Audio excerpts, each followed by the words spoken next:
बाबर आजम को बेशुमार कॉन्फिडेंस देने की ज़रूरत है सर। दूसरा ये है कि प्लेयर्स में प्रोफेशनलिज्म होना चाहिए। इस लेवल की टीमों के साथ आपको बेहतरीन ट्रेनर चाहिए होता है, बेहतरीन फिजियोथेरेपिस्ट चाहिए होता है। शाहीन आपका बेहतरीन बॉलर और नसीम शाह भी बेहतरीन बॉलर।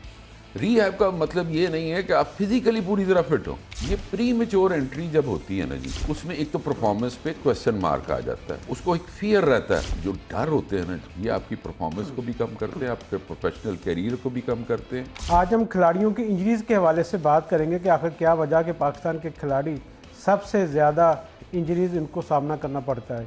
क्रिकेटर्स हों, हॉकी के खिलाड़ी हों, किसी भी स्पोर्ट्स से वाबस्ता हो, उनको इंजरीज़ का बहुत ज़्यादा सामना करना पड़ा। जिसकी क्या वजूहत हैं, क्या इसको हल किया जा सकता है, कैसे, इस हवाले से हम बात करेंगे। पाकिस्तान जो ओलंपिक एसोसिएशन के मेडिकल पैनल के जो सेक्रेटरी हैं डॉक्टर सैयद असद अब्बास, इनसे बात करेंगे कि पाकिस्तानी खिलाड़ियों की फ़िटनेस का मेयार बेहतर कैसे किया जा सकता है, खिलाड़ियों का जो इंजरीज़ का होना इसको कैसे रोका जा सकता है।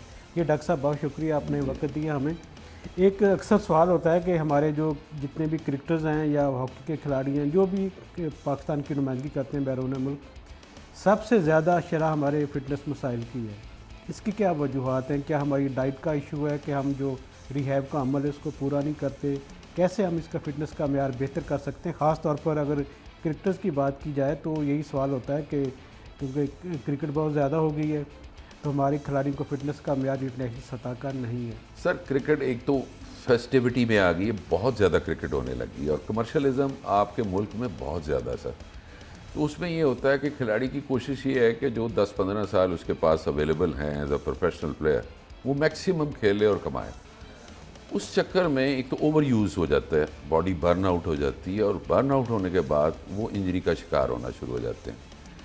दूसरी सबसे बड़ी वजह यह है कि हमारे जो ट्रेनर्स हैं यहाँ पे, जो आपके प्रोफेशनल टीम्स के साथ लगे हुए हैं, वो मेरे हिसाब से बहुत अच्छे नहीं हैं।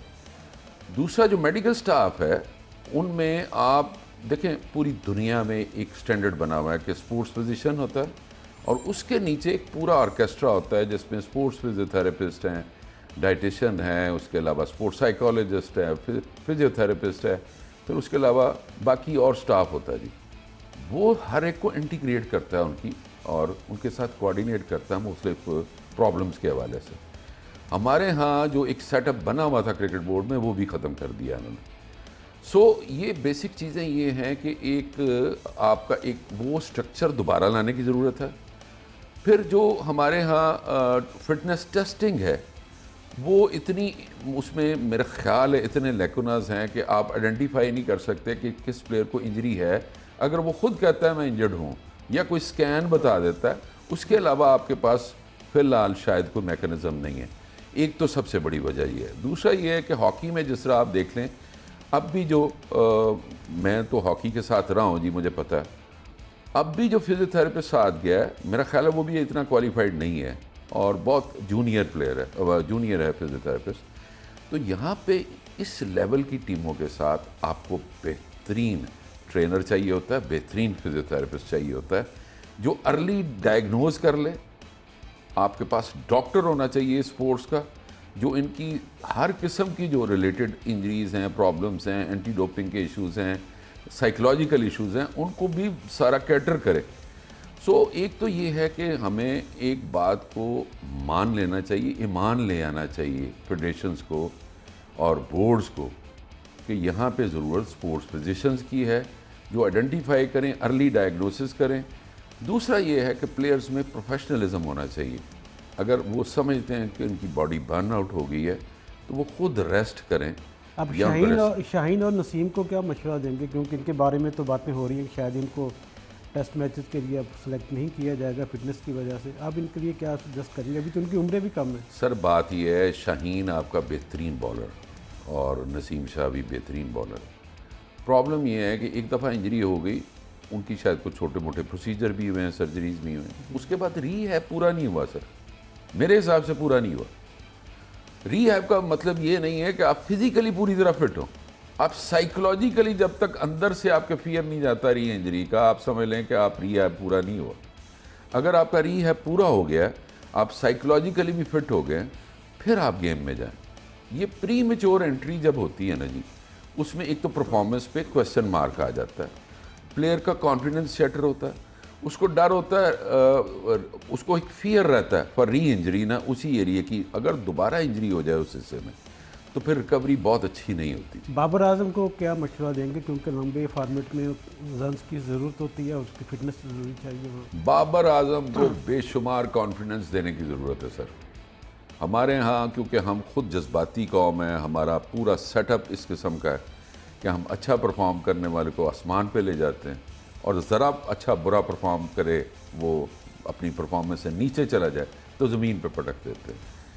बाबर आजम एक सेंसिटिव प्लेयर है मेरे पॉइंट ऑफ व्यू से, उसको कॉन्फिडेंस देना चाहिए, उसको ये फियर उसके दिमाग से निकालना चाहिए कि उस पर कोई क्वेश्चन मार्क है। उसको ग्रूमिंग की ज़रूरत है इस वक्त, उसको इस वक्त नर्चर करने की ज़रूरत है, तो इसके इर्द गिर्द एक ख़ास किस्म का ऑरा डेवलप करने की ज़रूरत है जिसमें उसको एतमाद मिले, और एतमाद मिलेगा तो डेफिनेटली वो दोबारा उसी फॉर्म में आएगा।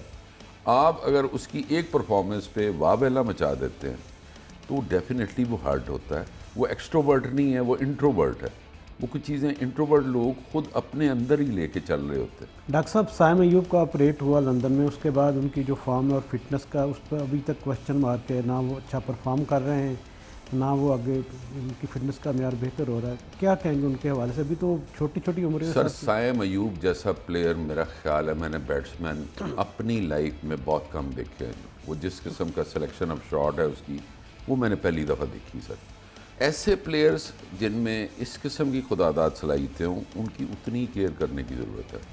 सर्जरी का जिस तरह मैंने पहले अर्ज़ किया, आप कोई भी सर्जरी करवा लें, नॉन प्रोफेशनल अगर खिलाड़ी नहीं भी है तब भी सर्जरी करवा के देख लीजिए, आपको साल 1.5 साल उस जगह पे साइकोलॉजिकली पेन होती रहेगी जहाँ पे है। प्लेयर की डिमांड्स बहुत ज़्यादा होती हैं। अब उसमें ज़रूरत ये होती है कि आप सर्जरी के बाद उसको कितना अच्छा रीहैब करवाते हैं, उसके साइकोलॉजिस्ट के साथ कितने सेशन करवाते हैं, ख़ासतौर पे स्पोर्ट्स साइकोलॉजिस्ट के साथ। सो अगर उसकी नफसियाती तौर पे वो दबाव से निकल आता है तो वो परफॉर्मेंस देना शुरू हो जाएगा। गॉड गिफ्टेड प्लेयर है। वही मैंने बात जिस तरह अर्ज़ की कि उसको जहाँ पे इंजरी है, अगर दोबारा इंजरी हो जाती है और उसको फियर रहता है कि मुझे दोबारा इंजरी ना हो जाए, ये आपको जो डर होते हैं ना, ये आपकी परफॉर्मेंस को भी कम करते हैं, आपके प्रोफेशनल करियर को भी कम करते हैं, और आपकी जनरलाइज्ड जो आपका एक ऑरा पर्सनैलिटी का, उसको भी डैमेज कर रहे होते हैं। टीम को माहिर नफ्सियात की ज़रूरत है, हमारी टीमों को, ना सिर्फ क्रिकेट बल्कि दूसरी टीमों को। सर जी, हर टीम को ज़रूरत है माहिर नफ्सियात की। देखें, मैं जिस तरह पहले अर्ज़ कर रहा था कि स्पोर्ट्स फिजिशियन को ये सारे सब्जेक्ट्स पढ़ाए जाते हैं। अगर उसके अंडर एक स्पोर्ट्स साइकोलॉजिस्ट काम करेगा, उसके अंडर एक फिजियोथेरेपिस्ट काम करेगा, उसके अंदर एक ट्रेनर काम करेगा, तो वो बेहतर तौर पे गाइड भी कर सकेगा, रेक्टिफाई भी कर सकेगा।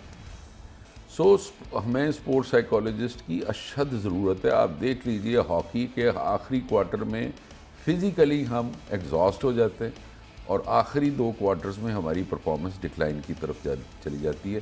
That is all due to lack of proper training. और सिमिलरली जो क्रिकेट है, इसमें नफसियाती तौर पे हम आखिरी ओवर्स में अच्छा परफॉर्म नहीं करते। जो डिसाइसिव ओवर्स होते हैं उसमें ना हमसे अच्छी बैटिंग होती है, ना अच्छी बॉलिंग होती। उसकी वजह कि हमारी कमज़ोर नर्व्स हैं, और इन नर्व्स को मजबूत करने के लिए आपको माहिर नफ्सियात की भी ज़रूरत है। डॉक्टर साहब, बहुत शुक्रिया। ये थे डॉक्टर सैयद असद अब्बास, जिनका ये कहना है कि पाकिस्तानी खिलाड़ियों को फिटनेस का मेयार बेहतर करने के लिए जदीद जो रिसर्च है उसको बुनियाद बनाकर हमें अपना काम करना पड़ेगा।